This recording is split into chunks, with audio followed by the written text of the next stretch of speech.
Mantan Presiden Jokowi mengaku sedih. Dia mengaku sedih kalau proses hukum mengenai ijazahnya harus sampai maju ke tahapan hukum yang berikutnya. Pak Jokowi bilang dia sebetulnya sedih kalau proses hukum mengenai ijazah ini maju lagi ke tahapan berikutnya. Tapinya nih, ini ada tapinya. Tapinya itu, apa kalian percaya sama omongan Pak Jokowi ini? Apakah kalian percaya kalau Pak Jokowi benar-benar sedih kalau proses hukum mengenai ijazahnya harus sampai maju ke tahapan hukum yang berikutnya? Apa kalian masih percaya sama omongan dari Pinocchio Jawa? Dia benar-benar sedih sama masalah tudingan ijazah palsu yang menimpanya. Pertanyaannya sederhana saja. Pertanyaannya seperti yang ditanyakan juga sama Ibu Mega dan banyak yang lainnya, walaupun bahasa yang mereka gunakan berbeda-beda. Pertanyaannya, kalau memang Pak Jokowi merasa sedih, lantas mengapa dia sendiri bertele-tele soal pembuktian keaslian ijazahnya? Kenapa dia tetap tidak mau menunjukkan ijazahnya kepada publik? Kenapa dia tampak seperti mau terus memperpanjang masalah ini? Kenapa? Kebalikan dari merasa sedih, dia ini malah tampak menikmati pertarungan melawan Roy Suryo, Dr. Tiva, dan kawan-kawan. Kenapa Pak Jokowi malah melaporkan mereka ke polisi yang membuat gelombang perlawanan jadi semakin besar? Itulah pertanyaan-pertanyaan kritis yang harus diajukan dan dijawab sama Pak Jokowi.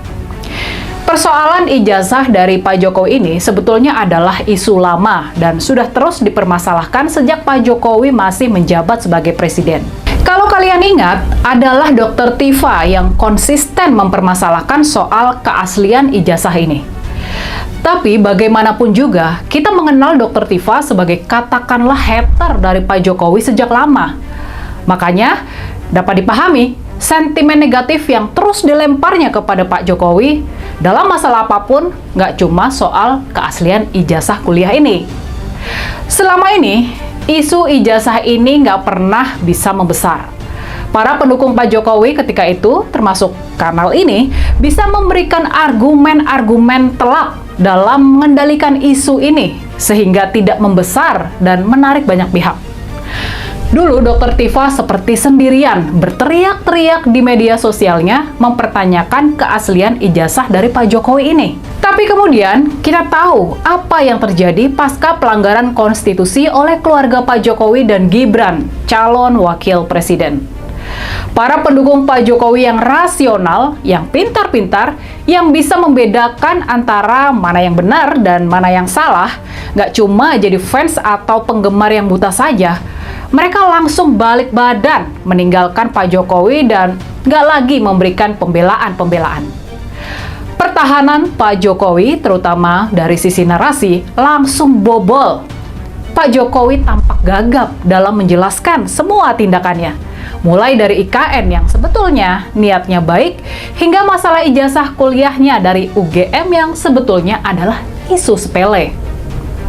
Di luar masalah-masalah besar dan negatif yang sangat wajar kita kritisi, seperti soal nepotisme, pelanggaran konstitusi, hingga indikasi korupsi keluarga Pak Jokowi, sebetulnya tetap ada hal-hal baik dan benar yang dilakukan oleh mantan presiden ini. Dia bukan tokoh hitam putih seperti yang dilihat oleh para hater maupun para fans. Menurut kami, soal ijazah ini adalah salah satu masalah di mana Pak Jokowi ada di pihak yang benar. Dia benar-benar pernah kuliah di Universitas Gadjah Mada di Yogyakarta, dan dia memang lulus dari UGM.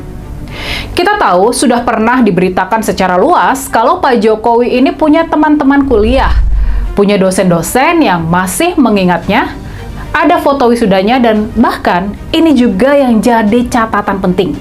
Pak Jokowi pernah kerja di perusahaan yang mensyaratkan dia lulusan S1, yang mensyaratkan dia punya ijazah sarjana. Pak Jokowi pernah bekerja sebagai pegawai BUMN di tahun 1985 di PT Kertas Kraft Aceh. Semua fakta itu sudah kita ketahui sebelumnya.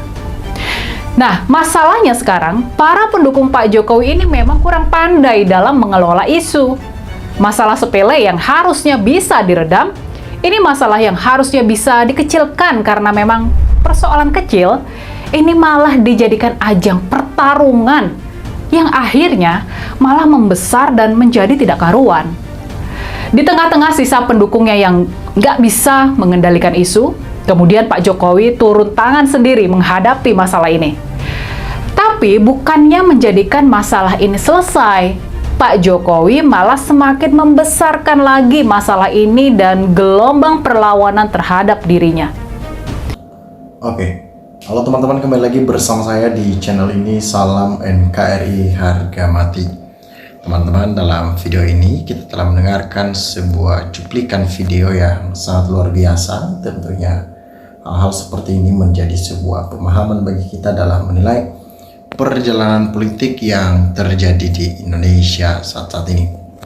Nah, seorang mantan presiden yaitu Joko Widodo, yang dalam arti beliau cukup dikenal di berbagai kalangan masyarakat karena memang kinerja-kinerja yang ia bangun selama 10 tahun sangat menarik perhatian khalayak yang begitu banyak. Namun pada dasarnya kita melihat Jokowi di ending masa jabatannya itu membuat suatu tragedi dan drama-drama yang begitu sulit untuk kita pahami sebagai masyarakat awam, karena beliau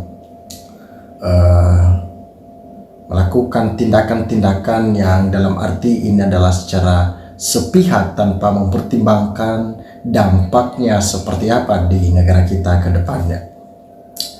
Nah, disampaikan di sini saya akan bacakan beberapa komentar menyampaikan bahwa Jokowi tidak bekerja di PT Craft Aceh, tapi Jokowi bekerja di PT Kiani Sakti punya Bob Hasan saat itu, yang sekarang dibeli Bapak Prabowo dan keluarga. Saat itu bekerja di PT Kiani Sakti tidak perlu saja kehutanan atau yang lain SMA, juga bisa enggak sekolah juga. Kalau ada yang bilang Jokowi kerja di BUMN PT Craft Aceh, itu salah. Jokowi tidak pernah bekerja di BUMN di Aceh. Nah, memang tindakan-tindakan seorang Jokowi ini membuat suatu kegaduhan, yang dimana ketika muncul sebuah isu ijazah palsu, apakah itu benar? Terlepas iya ataupun tidak, kita tetap membutuhkan suatu kebenaran di balik semuanya ini. Kenapa kita membutuhkan suatu kebenaran? Karena supaya tidak ada lagi yang namanya fitnah-fitnah, hoax yang dibangun hanya untuk memperuntungkan satu orang atau golongan-golongan tertentu. Saya akan bacakan beberapa komentar yang disampaikan di sini bahwa si Pinocchio itu memang pembohong. Bohongnya sudah tingkat dewa, sehingga masyarakat kena gendam sampai tertidur pulas sehingga tidak sadarkan diri. Kalau masyarakat itu tertipu, simple saja, menunjukkan ijazah saja tidak berani, berarti dia tidak punya jiwa untuk pemberani, yang dimana sadarlah seorang Mulyono dalam memberikan ke khalayak yang banyak bahwasanya dia memiliki ijazah yang memang benar-benar sah dan dia telah melewati kuliah tersebut.